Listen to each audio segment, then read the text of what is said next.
като длъжностно лице обявява с акт номер 1 гражданският брак между Милена Божанова Трифонова и Александър Петров Дамянов за сключен на законно основание, а тях двамата са законни съпруг и съпруга.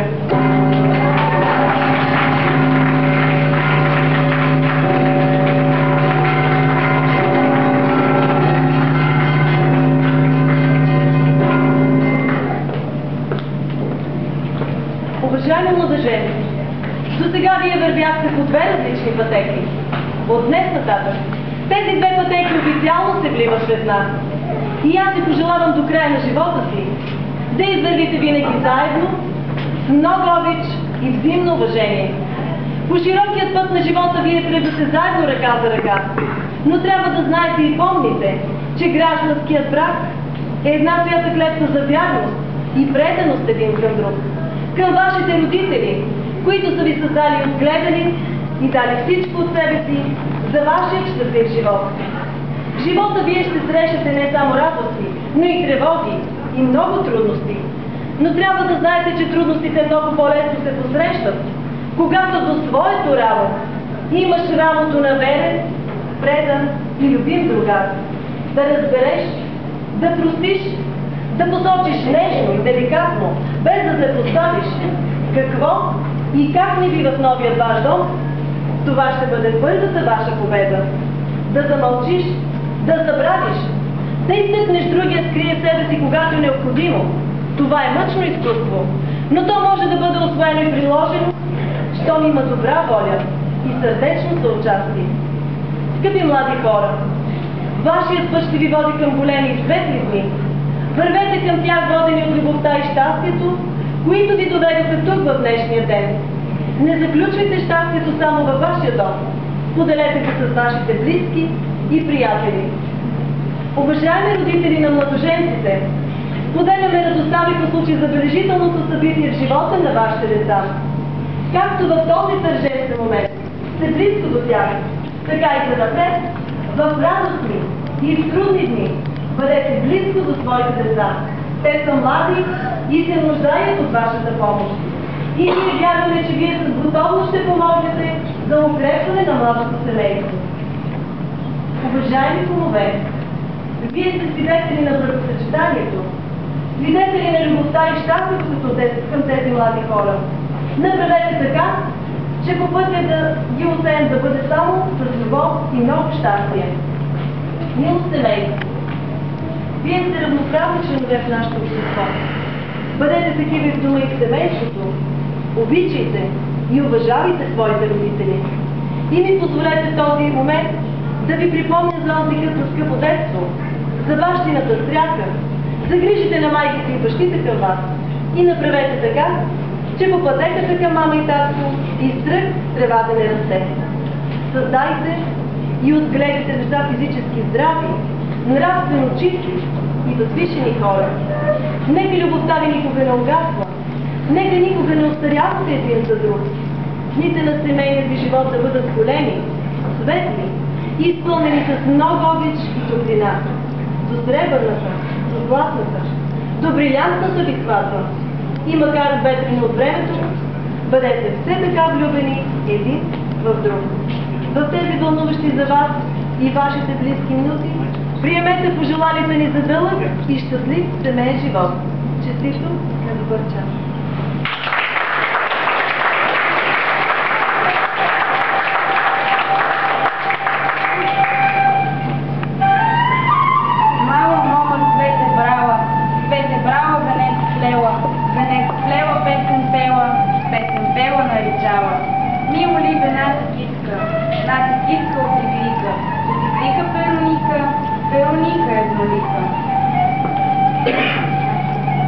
Венчавам ви да създадете здраво и хубаво семейство, да назревате децата си с любов и с любов да ги отглеждате и възпитавате.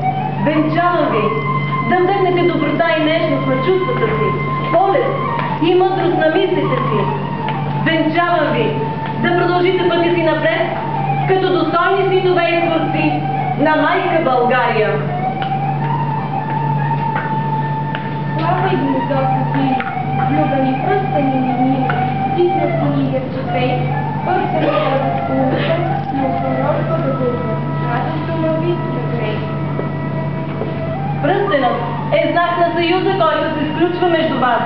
Отпечатък на честност, вярност и преданост. На мъжа към жената и на жената към мъжа. Пръстенът е образ на прегръдката, която ви съединява. И на слънцето, което ви зарява в лъчите си. Както е безкрайно валът, така да е безкрайен и стремежът ви един към друг.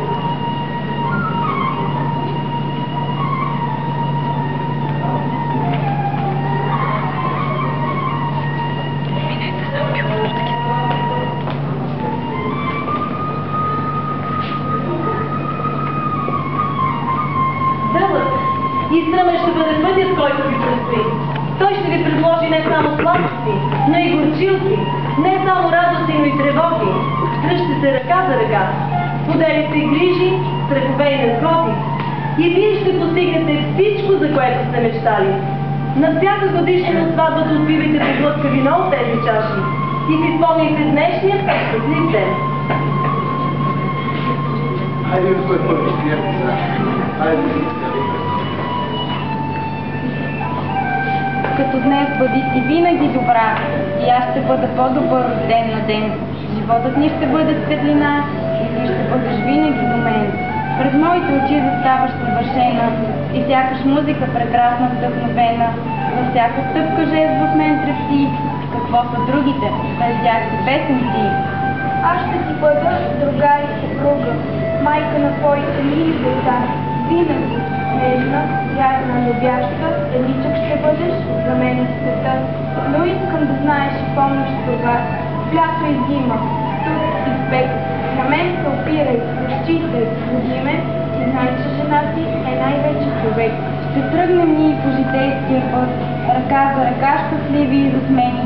Ще вярвам аз, ще вярваш и ти, и ние ще бъдем окрилени.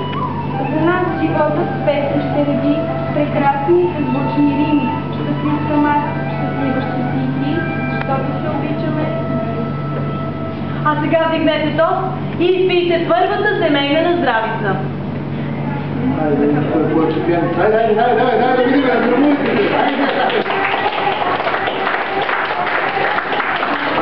И нека първата красна лунка остане тук, в тази зала.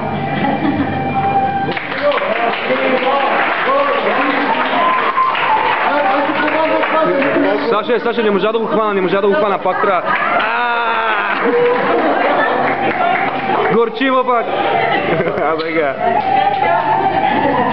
Да бъде това семейство честито, поднасяме ни бяла пита, да сте сити и честити, да сте богати със своя дух.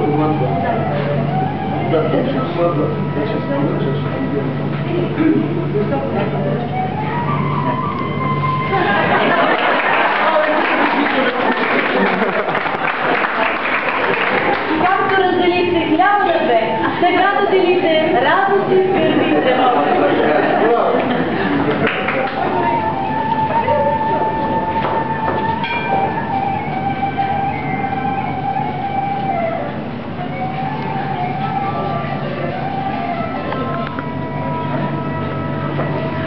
Животът да ви е сладък като меда, а вие да сте си необходими един за друг, както хляба за живота.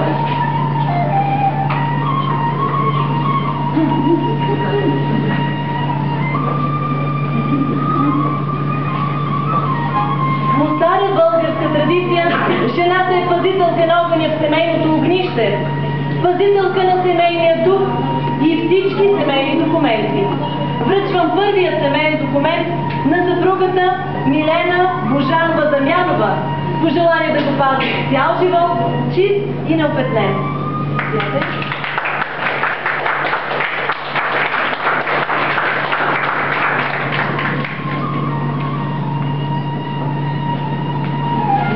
Днес нататък пътят ни е дигне, до мен навсякъде ще бъдеш ти, и като сън животът ще премине, дано съня ни пролет да цъфти. Всесмъртието е лъжа горчива, ще те обичам като смъртена, и в любовта ни слънце ще прелива, ще бъде темно всичко между нас. Ще бъдат мои твоите дни, ще бъде моя твоята душа, ще се заклинам аз, вие си, ще ме храниш, когато се греша. Без приятелите и Божи да живеем, бъди добра, когато си роб. И никога пред нас не ще излееш, и никога на вашата любов.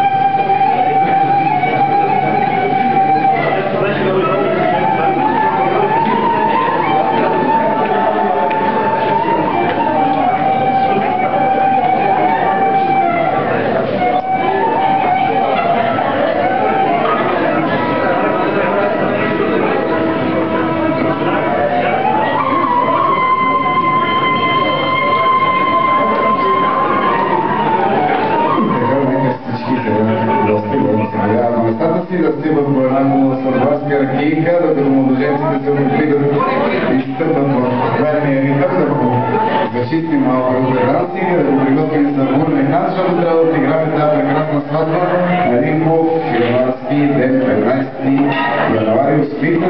Пожелавам, разбира се, на младоженците, на приятни викувани всички гости, които ви уважиха.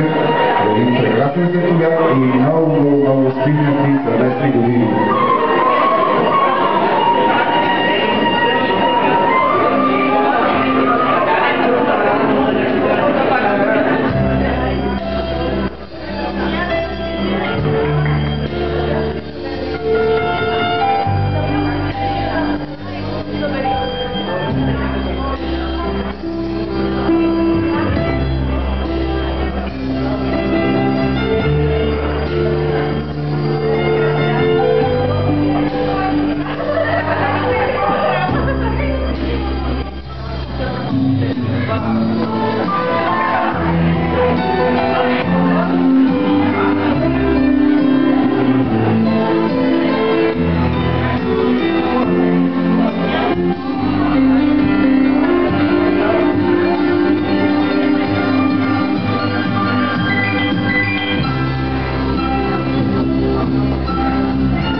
Specjalnie efekty.